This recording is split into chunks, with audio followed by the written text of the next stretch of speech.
Bora lá, venha ver. Tá na hora do JTT. Bom dia! Muito bom dia a todos, todas e todos. Estamos aqui nessa sexta-feira, dia 28 de março de 2025. Hoje, nesse JTT, eu vou estar fazendo uma entrevista muito importante e muito legal sobre um livro nessa sexta-feira cultural. O Conselho Indigenista Missionário, o CIMI, lançou o livro Povos Indígenas Livres Isolados na Amazônia e o Grande Chaco, uma obra essencial que reúne 29 artigos de especialistas sobre a vida, os direitos e as ameaças enfrentadas por povos indígenas em isolamento voluntário na América do Sul. A publicação destaca a resistência desses povos, como o indígena Tanaru, símbolo da luta pela autodeterminação, e alerta para os riscos causados por políticas desenvolvimentistas, desmatamentos também e invasões territoriais. Com dados atualizados, o livro revela que há 185 registros de povos isolados na região, muitos não conhecidos pelos governos. A obra também aborda estratégias de proteção, como corredores territoriais, e reforça a importância do respeito ao direito de isolamento, defendido, claro, pela ONU e pela Igreja Católica. Sobre isso, eu vou receber o Guiter Francisco Luebens, que é o nosso querido Chico. Bom dia, Chico. Seja muito bem-vindo ao JTT. Bom dia, obrigado pela oportunidade. É sempre muito importante e também gostoso falar sobre essa realidade, né? Muitas vezes tão invisibilizada, né? Que acontece aqui na Amazônia, os povos que aqui vivem e que organizam a sua vida de uma forma própria, distinta, né? E que merecem todo o nosso respeito e também a concretização, o respeito também à valorização dos direitos desses povos, né? Sobretudo territoriais, né?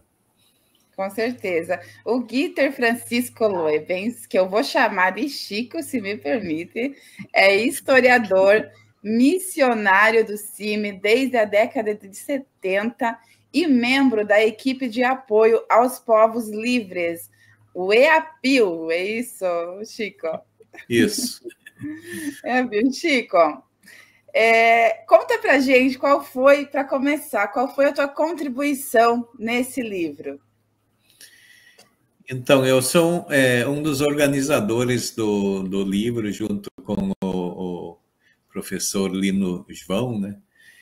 Que fazemos parte, né, dessa equipe de apoio aos povos indígenas livres. É assim que a gente chama esses povos, também conhecidos como povos indígenas isolados ou em isolamento, né? E foi um pouco esse trabalho, né, de articular esses especialistas, que também são pessoas em diferentes países comprometidos com a vida e os direitos dos povos indígenas isolados, né?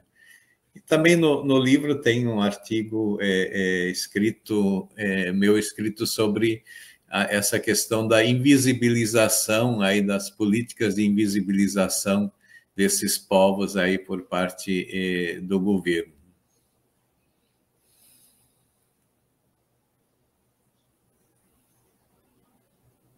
Perdão, eu estou aqui sem o microfone. Chico, conta para a gente um pouco dessa parte, que é dessa sua contribuição. Tu consegue ler um trechinho para a gente? Não, tudo bem. Teria que procurar aqui, né? Mas a abordagem é sobretudo em relação aos dados que se tem, né? Sobre a presença desses povos aqui na Amazônia. Então, o livro ele até menciona que tem apenas 66 dos 185 registros de povos isolados são reconhecidos pelos estados.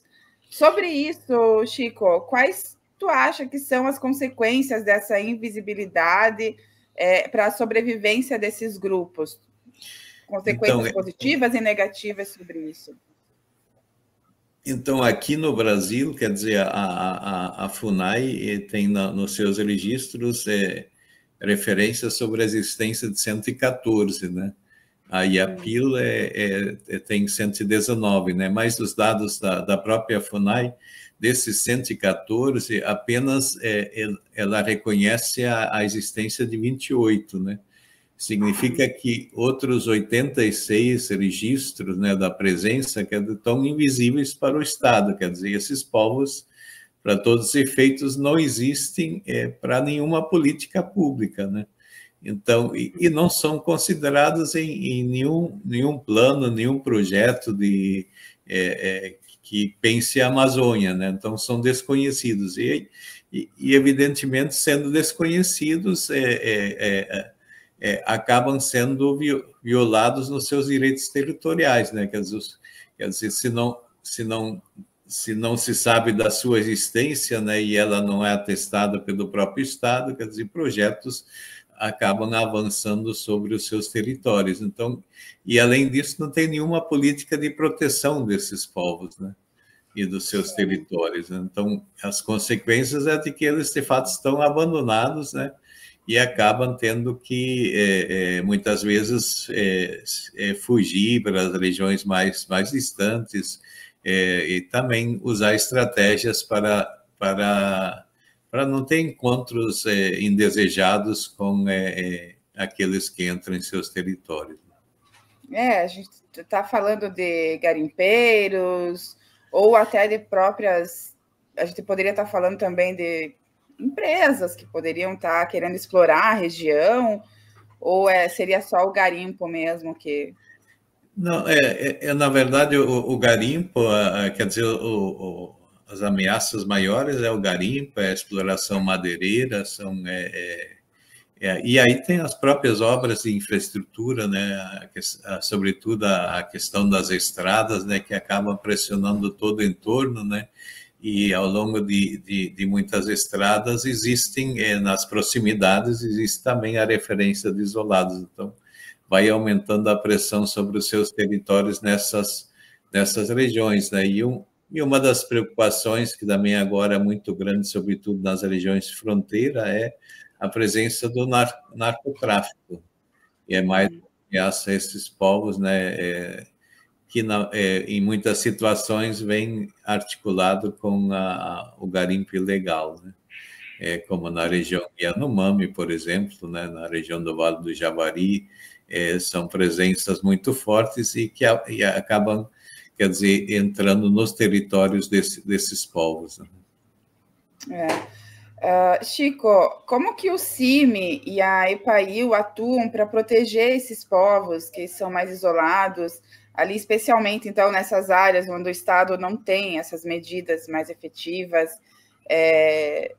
Tem ali nesses 37 registros, né, sem qualquer proteção no Brasil. Como que o CIMI e o EPAIL estão atuando para proteger esses povos?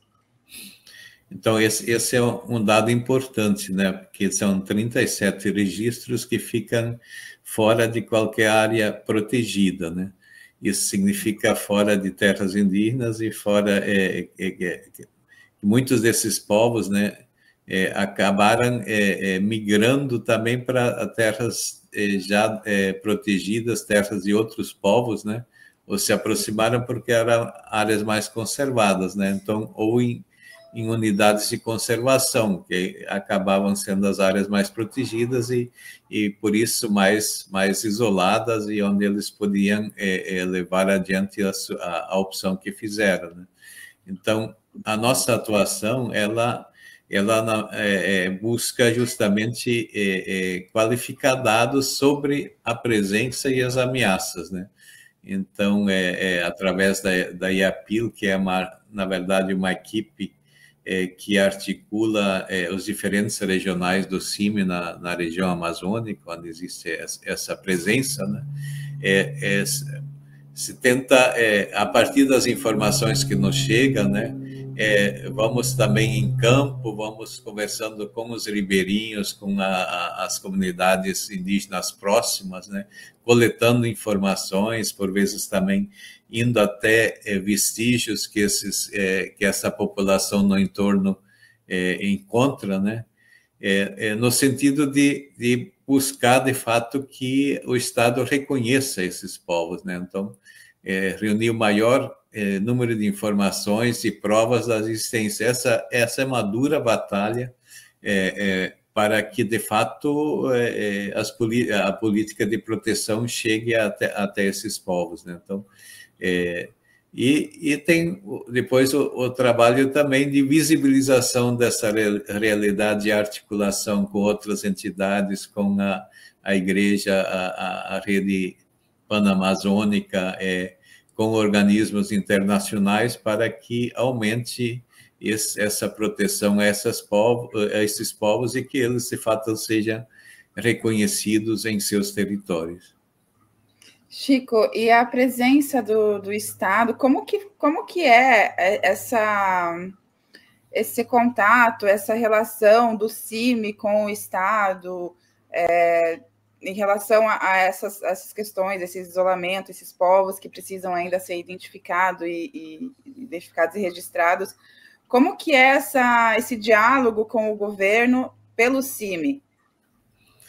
Então, em relação aos povos isolados, existe a FUNAI, que tem um sistema de proteção a esses povos, né, que está com base em frentes de proteção ambientais, né, que são 11 no Brasil todo, né, e essas frentes têm bases nos territórios, né, e essa política que na verdade compõe, quer dizer, esse sistema, né, que compõe essa política de proteção, né, e de fato a atuação do CIMI é no sentido de buscar a responsabilização de fato do Estado para que cumpra com seu dever de proteção, né, e quer dizer, aí dependendo um pouco dos governos de plantão, é um diálogo, né, mais intenso, mais acirrado, mais ameno, né? Mas o objetivo mesmo é que o Estado assuma a sua responsabilidade em relação à proteção da vida e também dos territórios desses povos, né? Então, um diálogo bastante constante com a FUNAI, que é a responsável mais direta, né, para efetuar essa proteção e, sobretudo, para apresentar as informações, os elementos, vamos chamar de elementos de prova da existência, né? Porque a FUNAI, de fato, no universo de 114 registros, apenas, até o momento, reconhece 28, né?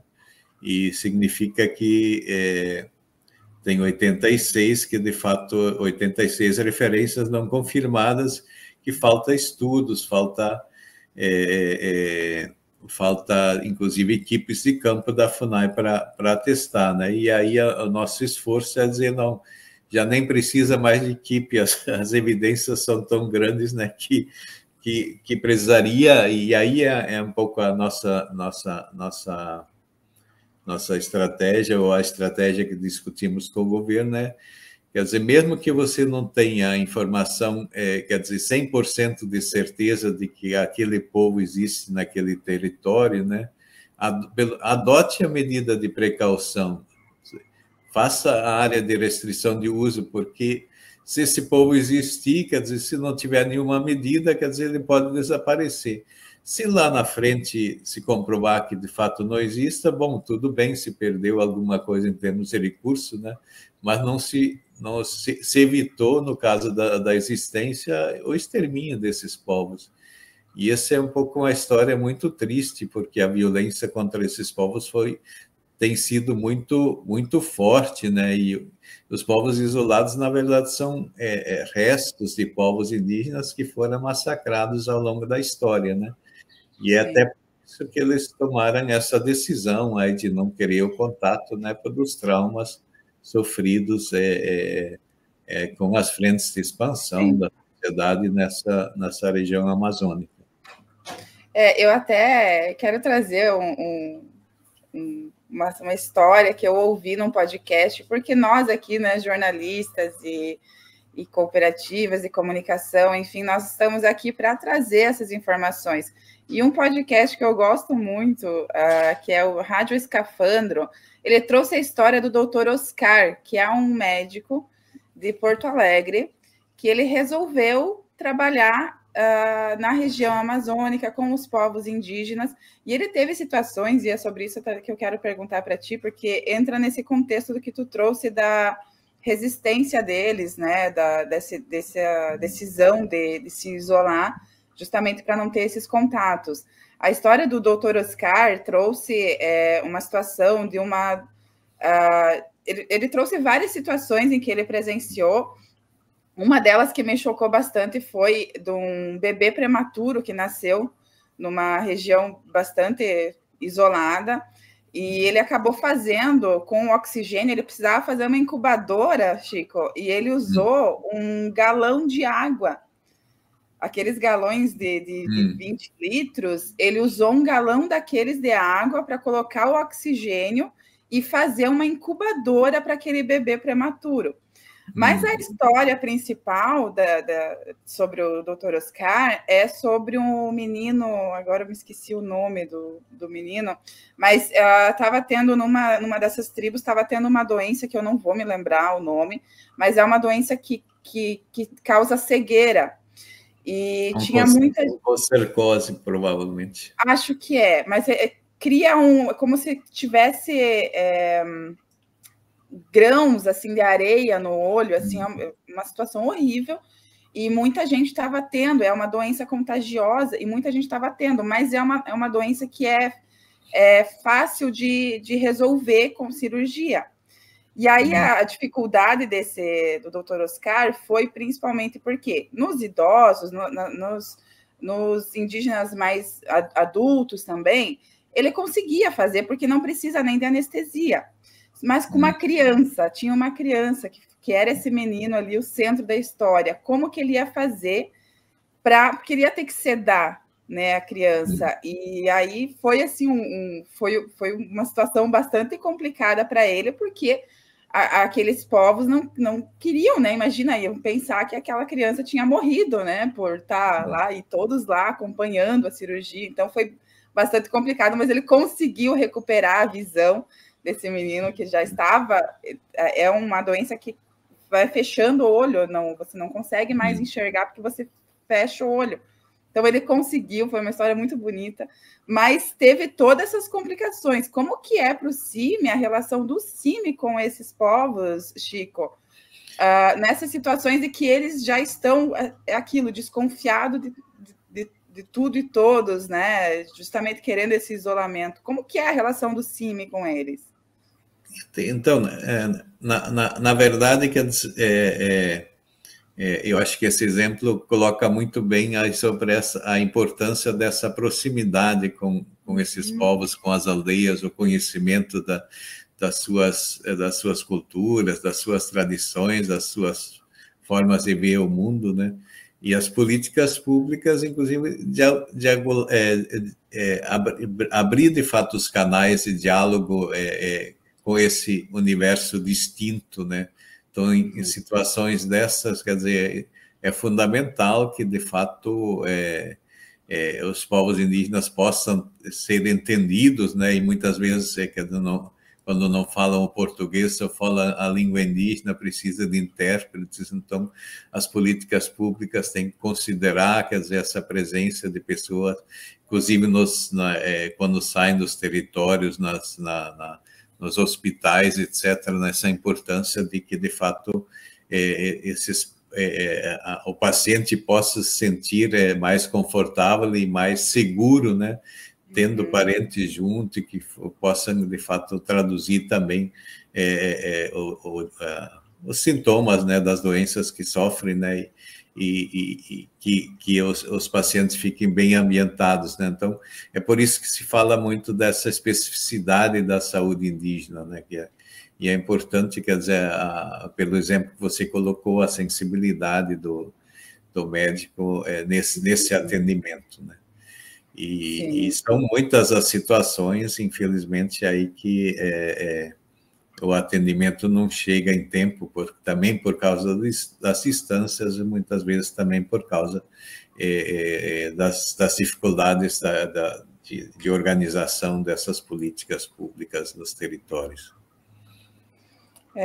Esse livro, ele é um chamado, né, à consciência coletiva, né, para garantir que esses povos possam continuar existindo nesse mundo plural, né, e na verdade, como tu falou, né, é estranho para nós a vida deles, né, esse isolamento, tudo, mas na verdade nós é que somos estranhos a eles, né, e precisa ter essa empatia, né, principalmente do Estado, que é responsável por todos e todas nós, né, tanto nós, mas principalmente por esses povos que estão ali, tanto preservando a cultura, quanto a floresta, né, a flora, a fauna, estão ali preservando, e são eles que são, na verdade, nós é que temos que usar eles como exemplo, né, Chico?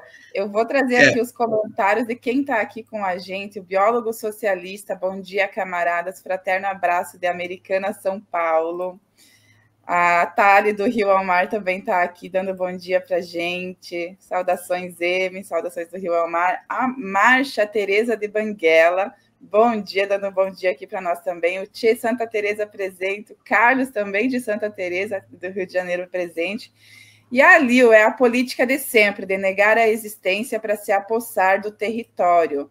O mesmo que a gente escuta o tempo todo em Santa Catarina, que aqui não existiam povos indígenas, que este era um território vazio. O mesmo que diziam da Palestina é a famosa negação para roubar. Né, Chico? Nesse sentido que a Lil traz, é muito importante a gente sempre eu acho que é importante destacar isso, porque a invisibilidade desses povos, né, quer dizer, aqui, quer dizer, se a gente olhar para a história, né, teve muitas situações em que, de fato, se negou a existência desses povos até que eles fossem exterminados e deixaram de existir mesmo, né? E a gente hoje vive situações de não reconhecimento desses povos, que eles estão na iminência também de serem exterminados, né? Situações onde os interesses econômicos são muito fortes, né? E tem uma situação concreta, inclusive aqui no estado do Amazonas, que a referência, quer dizer, a presença desses povos indígenas foi comprovada muito recentemente, né, numa região onde tem forte interesse econômico. E as empresas simplesmente, quer dizer, fazem, difundem, né, de que não existe indígena de jeito nenhum, etc., e que se a FUNAI tomar qualquer providência, acaba o mundo, acabam os municípios no interior do estado, etc., então espalham o terror, né? E isso, evidentemente, aumenta o risco, né, de que algum jagunço ou mesmo algum aventureiro tente resolver a questão pela força, né, para deixar livre o território, né, para os empreendimentos econômicos. Então, são situações muito complexas e é o que, ao longo da história, né, aconteceu muito, né, de fato, nessa região norte do Mato Grosso, Rondônia, regiões onde se tinha vestígios fortes da presença, inclusive provas aí da existência de povos indígenas feitos por sobrevoos da própria FUNAI, e que simplesmente desapareceram, as fazendas foram tomando conta, etc., e acabaram exterminando esses povos, né? E essa é um pouco a luta atual, né, para que isso não continue se repetindo, né? E a gente sabe que na época da ditadura, nas políticas de integração para a Amazônia, a abertura da estrada, o governo adotava a política do contato forçado, né? Então, fazia o contato para tirar os indígenas do chamado caminho do desenvolvimento, né? O que acontecia, quer dizer, que nesses contatos, quer dizer, 50, 60 ou mais por cento da população daquele povo acabava morrendo, né? Às vezes em situações aí de ataques, mas também, sobretudo, por causa das doenças transmissíveis, né? Então, isso é outra situação, né, que vulnerabiliza muito esses povos, né?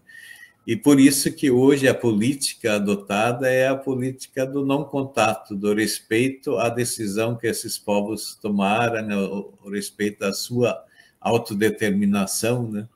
E sempre há aqueles que acham que tem que forçar o contato, porque o contato é exatamente a política da não proteção territorial. Então, nós fizemos o contato e aí livramos esse povo do território que pode ser, então, expropriado e apropriado por outros interesses, né? Então, hoje, esse direito à autodeterminação, ele está respaldado em documentos também da ONU e também na própria Constituição do nosso país, né, que declara que todos os povos indígenas têm direito à sua organização, à sua forma de organização e aos seus territórios. Sobre isso mesmo, o biólogo socialista disse, como dizia Ailton Krenak, o futuro é ancestral, temos que deixar a arrogância do progresso de lado e olhar para nossos professores ancestrais. Muito obrigada, biólogo socialista. E Chico, infelizmente o nosso tempo acabou, eu ficaria a manhã toda com dignidade aqui conversando contigo. Muito obrigada pela tua presença. Palavrinhas finais aqui para a gente, recomendações desse livro, como que a gente consegue esse livro. Já vou trazer aqui, antecipar que lá no desacato.info já tem o artigo sobre o livro disponível para leitura, então acessem o desacato.info, dá lá um pesquisar que tem, coloca CIMI, que tem todas as notícias do CIMI lá no desacato.info, e tem também essa novidade do livro que o CIMI lançou, então, Povos Indígenas Livres, Isolados na Amazônia e Grande Chaco. Então, palavrinhas finais, Chico, para a gente encerrar. Então, esse livro faz essa viagem aí em relação à realidade dos povos isolados na América do Sul, né? Ele está disponível fisicamente nos regionais do CIMI, etc. Pode ser adquirido também entrando em contato com os regionais do CIMI, o Secretariado Nacional. Mas ele já está disponível de forma virtual no site do CIMI, né? Então, pode ser lido a partir daí, né? E é importante isso. E quer dizer, eu queria dizer que, de fato, se a gente fracassar com os povos indígenas isolados, né, provavelmente a gente também vai fracassar com a proteção das florestas, né? E falhando com a proteção das florestas, falhamos com nós mesmos, né? E, nesse sentido, acho que o futuro dos povos isolados, né, e dos povos indígenas, de forma geral, também será o nosso futuro, né? Então, acho que temos que olhar de forma mais integral essa perspectiva de futuro, né? Porque se a gente só olhar para a questão econômica, para o nosso estômago, né?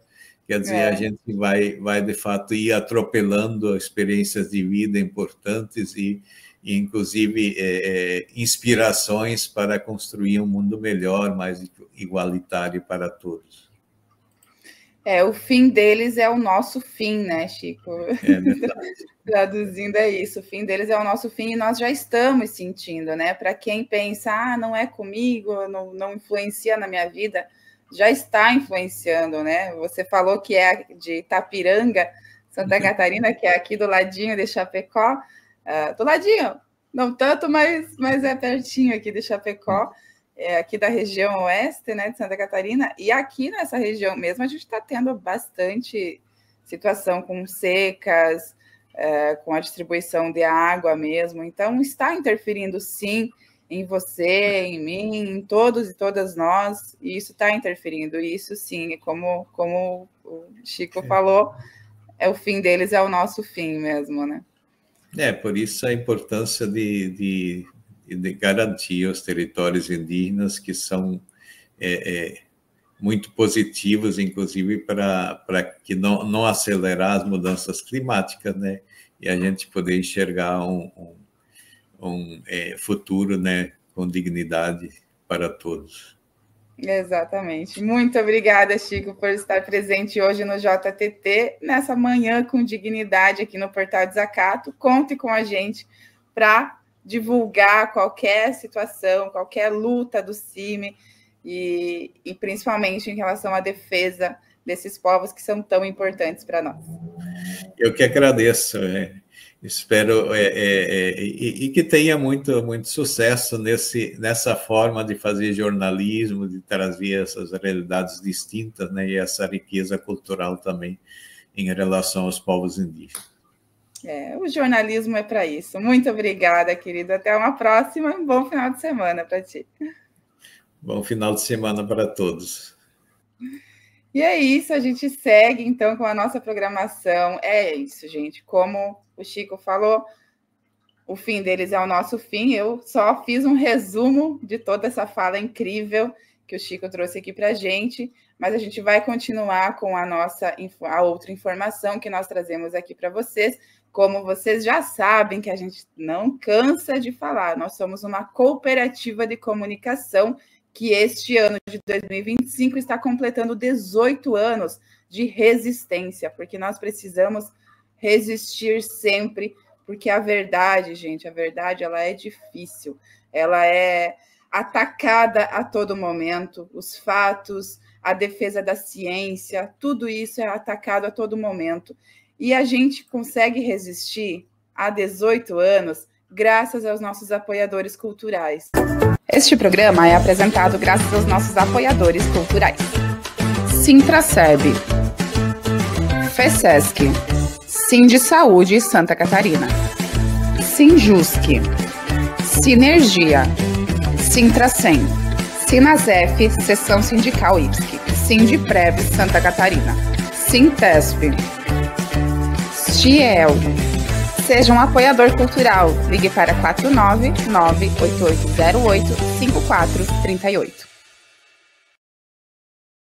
E falando em livro, vocês sabem que aqui no Portal Desacato, no nosso canal do YouTube, se você está assistindo a gente pelo Instagram, pelo Facebook, pelo X, antigo Twitter, entra lá no nosso canal do YouTube, se inscreve no nosso canal caso você não seja inscrito ou inscrita.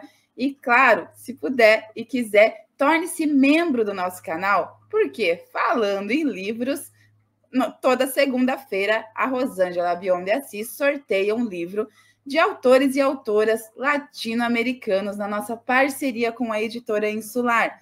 Vamos ver como é que faz para se tornar membro? E no finalzinho já vamos saber qual vai ser o livro sorteado nessa próxima segunda-feira pela Rosângela.